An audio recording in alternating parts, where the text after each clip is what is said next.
Hey, homegirl or homeboy. I am Kiani, the responsible homegirl. Welcome back to my YouTube channel if you're watching on YouTube, or to the podcast if you're listening to this wherever you stream your podcast. I am Kiani, the responsible homegirl, and this is a space that I have created to help you stop wasting your money and become financially responsible so that you can live the life of your dreams. Not the one that you just settle for, not the one that you just gotta survive and just make it on by and make it through. We are creating the life of our dreams over here. So, as you know, it is April and it is Financial Literacy Month. In our last conversation, I talked about 3 different things that you need to change your mindset around money and to develop a better relationship with money, which were reading, listening, and applying. The first thing that I mentioned was reading.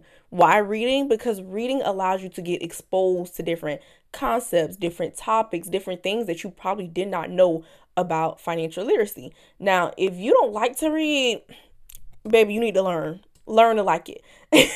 I'm not going to say I wasn't a reader, because I can remember growing up, I was for sure a nerd. I used to love reading. And somewhere in like that late elementary, early middle school age, I'm like, ugh, I hate reading.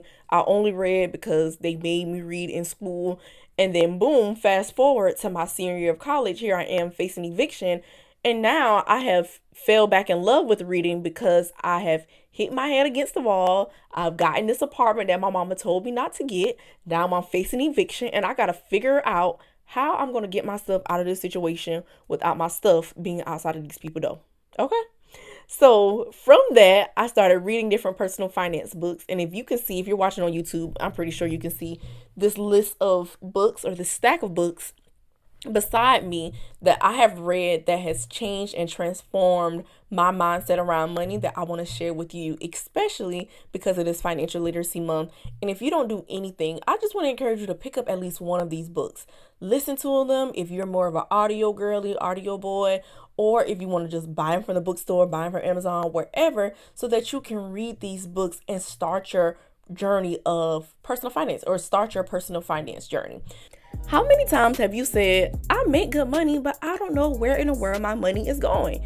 If you have ever said that, you need to be at Budgeting and Saving 101. This is my money management masterclass that I host on the third Tuesday of each month on Zoom to help you with budgeting and saving. It is the foundation of everything. Financial stability is at your fingertips. So if you want financial stability, peace in your finances, and you want to avoid the stress that you have been feeling when it comes to money, I want to see you in class. Click the link in the description box or the show notes, and I can't wait to see you.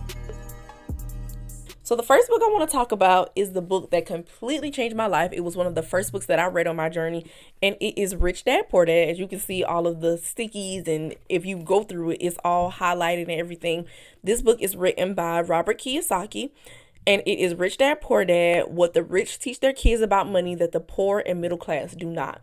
The reason why I love this book so much is because it challenged everything.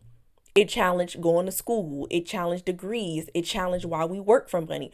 It challenged the normal things that we are taught growing up, and the difference between how poor and middle class people live versus how rich people live, and beyond just how they live, but how they think.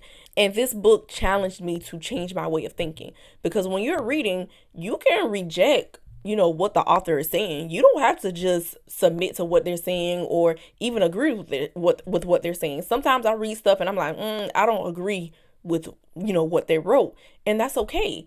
You spit out the bones, you take the meat, you take what you want, you leave what you don't. But this book challenged me in so many different ways, and is one that I always go back to and reference. So I would highly recommend Rich Dad Poor Dad. The next book that I want to share is The Automatic Millionaire: A Powerful One-Step Plan to Live and Finish Rich by David Back. So this book it wasn't given to me, but it was recommended to me. And I think I told this story before on a past video. My senior year in college, after I was facing eviction, and I went through my bank statements and wrote down what I had coming in versus what I had leaving out, and I realized I'm not making enough money. Without this refund check, there's no way that I can afford this apartment. So I quit both of the jobs that I had, and I got 2 more jobs. And one of the jobs that I got was at a hotel. And I was a front desk attendant, concierge person or whatever, and we would have to do different activities around Charleston so that when our guests come in, we can give them recommendations. So on this particular day, I was riding the horse and carriage, and I saw this couple. It was an Asian woman and a white man, and they were talking about real estate something. And they weren't talking about like business, but they were just, talking about real estate, and the terminology and stuff. It was so familiar to me because I was listening to different podcasts, and they were low key speaking the same language. So after the ride, I went up, introduced myself, told them who I was, what I was working towards, da da da. Asked them could they be my mentors. And the woman, she just fell in love. She was like, "Oh, I'm so happy that you came up to me and spoke to me, and I would love to be your mentor. But before we have a conversation, I want you to pick up this book called The Automatic Millionaire, and don't call me until you have read this book." So I was like, okay. So I went, ordered the book, and this is the book that I read. And after reading the book, as you can see, it's all marked up as well. I understood why she told me to read this book. In this book, he talks about very practical ways that the everyday person can be a millionaire. And she told me when we talked, I wanted you to read this book because I don't want you to think that becoming a millionaire is out of reach for you, because it's not. It starts with simple, small tasks. It starts with watching what comes out of your bank account, not going out to eat every day, not getting the coffee every day. And I know that there are people online who talk about, oh, you getting the coffee every day, that's not gonna make you rich, da da da da da. And it's not just about the coffee. It's so much deeper than that. It's about the habit. It's about the consistency. It's about that small thing adding up over time that could literally be money towards something else. And I'm not the one that's going to tell you to not get the coffee or to not eat out or to not do the things that you want to do. But everything that we do, it should be in moderation. We shouldn't just sit here and indulge in things just because we have the access, just because we can do it. It reminds me of a scripture in the Bible, and I can't remember where it came from, but I think Paul said it. He says, everything is permissible, but everything isn't beneficial. It's something along those lines, meaning I can do it, but does it make sense for me to do it? Absolutely not. So this book is so practical. It's filled with so many gems. I read this book and immediately decided that I was going to open up me a Roth IRA. Like I said, I can't say enough how practical it is and how much great information is in this book. So The Automatic Millionaire is another one that I highly recommend. Next, Get Good with Money by Tiffany Aliche. Now, Tiffany Aliche, she's also known as the Budgetnista. She is the it girl of personal finance. When I think about personal finance creators, financial educators who I am inspired by, who I look up to, it's for sure her. In my head, she's my mentor. She's my role model. She's my go-to girl. So Tiffany Aliche, she has this great story of how she grew up in a financially literate household. Her father was an accountant, or maybe not an accountant, maybe a CFO. He was something dealing with money. So he made it a priority to teach his daughters about money and how important it is to manage your money, about financial literacy, all of these things. And for all of her life, Tiffany had done everything that she was supposed to do. She went to school, she had the job, she saved, she bought her first house, her first condo, invested, all of the things. And then a couple of poor financial decisions and she lost everything. One, I think she bought the house during the 2008 financial crash, and then she had this situation where she got scammed off of like thousands of dollars off of a credit card. Like it's a whole situation. But from that experience, from that hard time, that tough time, she created the Budgetnista. And I just love Tiffany because Tiffany shares financial literacy in a way that is so fun, so relatable, and so easy. Sometimes we kind of get in our heads about the numbers and not being good at math and this and that and the jargon. And with Tiffany, it's like, And in Get Good with Money, the subtitle is 10 Steps to Becoming Financially Whole.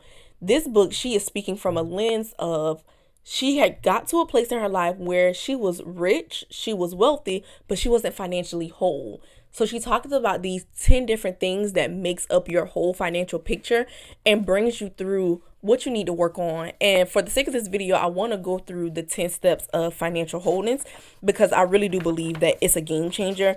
And reading this book, I was like, wow, I never thought about it like that. So 10% whole budget building, 20% whole saving, 30% whole digging out of debt, 40% whole credit scores, 50% whole learning to earn how to increase your income, 60% whole investing like an insider, so retirement and building wealth, 70% whole getting good with insurance, 80% whole growing rich-ish, increasing your net worth, 90% whole picking your money team, so your team of financial professionals who are going to help you with managing your money on a bigger scale. And then 100% whole leaving a 100% whole leaving a legacy, estate planning.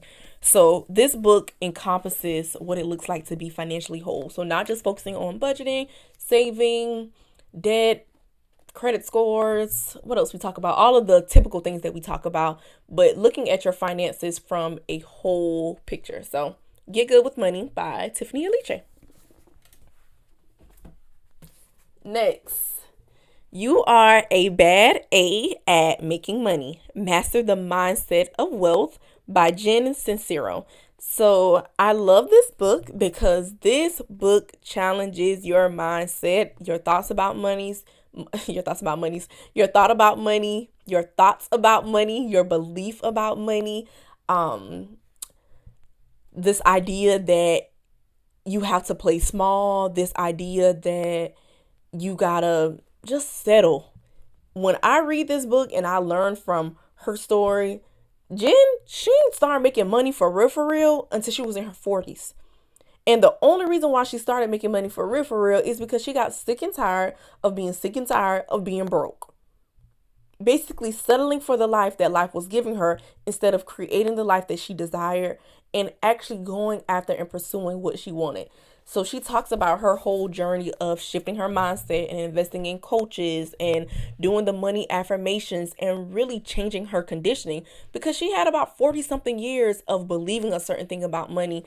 And now this woman is richer than rich. So You Are a Bad A at Making Money is a very good read that I will also highly recommend.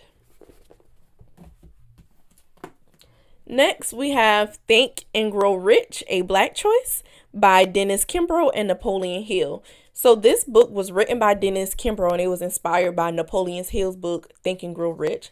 I love this book because it is filled with so much Black history. I can remember I was reading a particular subject, not a particular subject, I was reading a particular chapter and it was talking about Atlanta Life Insurance, which is the only Black owned life insurance company that is still in existence till this day. So 100 and something plus years later and it's still moving and operating. And I'm reading that and I was so inspired by it. And I tell y'all no lie, probably about maybe a year later, I met this woman. Her name was Courtney. And we met through a mutual person. But when we were exchanging emails back and forth, she had a signature and her signature was Atlanta Life.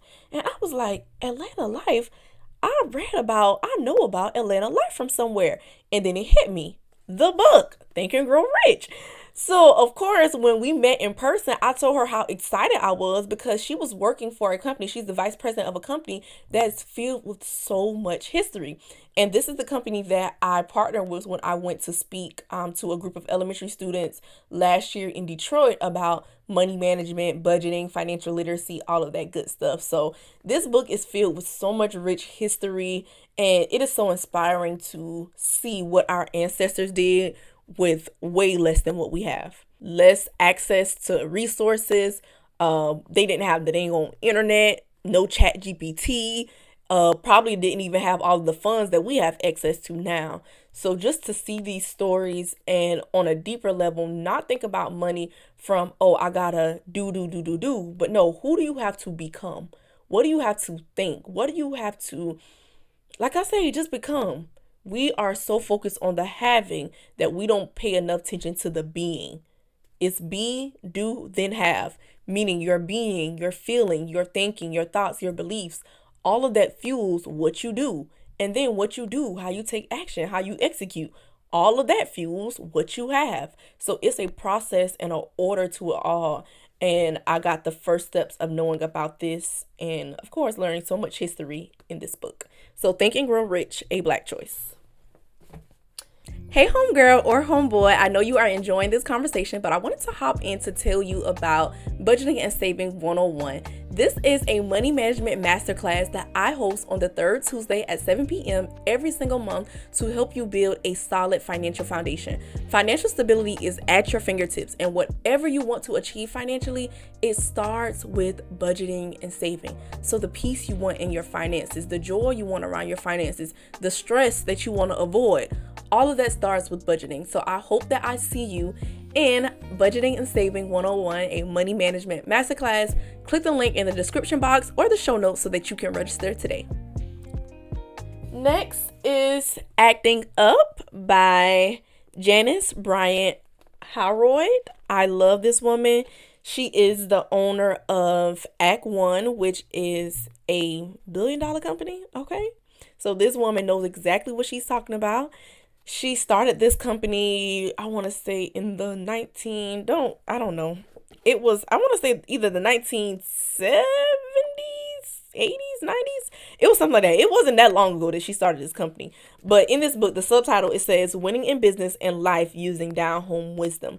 And for those who are listening to this and that you want to start your own business, I would highly recommend this book because I don't know. I just think it's something so special about learning from people who did not grow up in our generation where technology, social media, all of that different stuff just wasn't a thing. One of my favorite chapters in this book, she talks about how discipline isn't a dirty word. And when I read that chapter, I'm like, she right. A lot of the stuff that we be complaining and crying about, it really comes from a lack of discipline. So I actually want to go to this chapter and read it because it has had that much impact on me. And I believe that you can benefit from it too. So let me find it really quickly because I'm always quoting it. I wish I had it right here. So she says here, discipline is not a dirty word. My adult life and career have provided many lessons on work ethic. But it was during my childhood that I learned the truth of 6 words that I have coined as a mantra and lived by throughout my entire career. Discipline is not a dirty word. A lot of people seem to treat it as such. Most people get pre-programmed somehow to think that by disciplining themselves to do work, they must necessarily be giving up something more enjoyable. They come to dread self-discipline because they focus on the wrong thing. Instead of focusing on the positive results they'll achieve if they do the work, they focus on the fun activity they're missing out. The typical thinking goes like this. I really need to work on my business this weekend, but I'd rather go to the beach. I wish I could go to the beach. The beach would be so much fun. I'm missing out on the beach. This person is focused on the beach, the beach, the beach. This is backward thinking. It's the exact opposite of what you should be thinking about, the positive results that will come from doing the work. Change your mindset from the beach to I know that if I do the work, then this desired result will happen. And I'll feel great when it does. So it's a lot more in this chapter, but discipline is not a dirty word. I want us all to adopt this mindset, especially when it comes to managing our money and being disciplined with our finances. Discipline is not a dirty word. So missing out on the group trip that your friends are talking about in the group chat because you know that you want to save, you know that you want to pay off debt this year, it's not missing out. Think about, matter of fact, let me go back. Yes, you will be missing out, but at the same time, don't focus on, I'm missing out on the trip. No, think about the positive result of, I might be missing out on this trip, but I'm going to have my credit card debt paid off.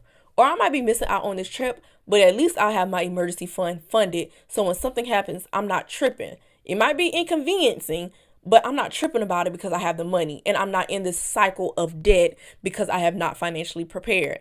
So discipline is not a dirty word. Again, I love this book, Acting Up, and I would highly recommend that you pick it up. Next is Financial Literacy for All. Y'all know John Hope Bryant is my GOAT of financial literacy. He has done so much in this space, and I love Financial Literacy for All because, like Think and Grow Rich, A Black Choice, he talks a lot about history, and not just from the Black perspective, but the history of money and how credit became a thing and these credit companies and the credit bureaus and just the systemic role that money plays within our individual lives. But at the same time of the systemic stuff, he still encourages you to take responsibility of your personal finances. In this book, I love that he takes like a all hands on deck approach. So not just talking about the individual, but talking about the individual, the companies that we work with and we work for, the government, our communities, all of us having a hand in financial literacy and really, really, really pushing the needle on closing the racial wealth gap. So Financial Literacy for All is a book that I highly recommend. And I want to say in my last video, I talked about how John Hope Bryant said financial literacy isn't just about money. It's about having the option to choose, having the freedom to choose and to control the life that we desire, to have an impact in our communities, and so much more. So it's deeper than money. So Financial Literacy for All, one that I would highly recommend by John Hope Bryant. And the subtitle, it says, Disrupting Struggle, Advancing Financial Freedom, and Building a New American Middle Class. Last but not least, this big old book called Rich and Righteous, Spiritual Secrets to Mastering Money, Manifestation in Your Mind by Julian Gordon. Now, y'all, I got this book in, I want to say 2022, maybe 2021, 2022, one of them. And I read this book, but looking back at that time, I was not ready to receive what was in this book. But now I'm rereading this book, and so much stuff is making sense now. I have a different perspective on it now. And what I have been learning as I'm reading this book is timing is so important. Sometimes we try to rush the process thinking that we're ready for a thing, and we're just not ready. In this book, Julian describes it as financial spirituality. So bridging the gap between financial literacy and spirituality. So he has a great way of bringing a biblical perspective into financial literacy. And also in this book, he talks about how we have enough information. Information isn't the problem. It's how we view ourselves. It's what we believe about money. It's our mindset around money. So I have been enjoying digging through this book once again, challenging my beliefs, learning new things, getting aha moments. I have more unread than I do have read, but going back through it, like I said, 2-3 years ago, I wasn't ready to receive what was in this book, but now I'm more mature, more mature, more open, and this book has been a game changer. So out of these 1, 2, 3, 4, 5, 6, 7, 8, 9 books that I have just mentioned to you, I pray that one of them spoke to you and that you actually go pick it up. Go pick it up at Amazon, a local bookstore, or if you're an audio person, get it on Audible so that you can listen. It is Financial Literacy Month, and the way that we become financially literate is by reading, listening, and applying. We have to change what we consume. You become what you consume. So I want you to challenge yourself to just consume a little differently this month and even this year. I'm not telling you to stop watching the TV shows or stop listening to the music, but add in something that will help you get to where you want to be.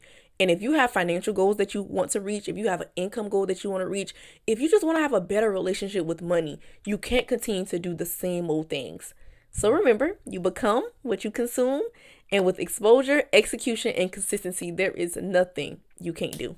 So I'll see you in our next conversation. Make sure you subscribe to my YouTube channel if you're watching on YouTube, or if you're listening on podcast, leave us a review, give us some stars, and share this with your homegirls and homeboys.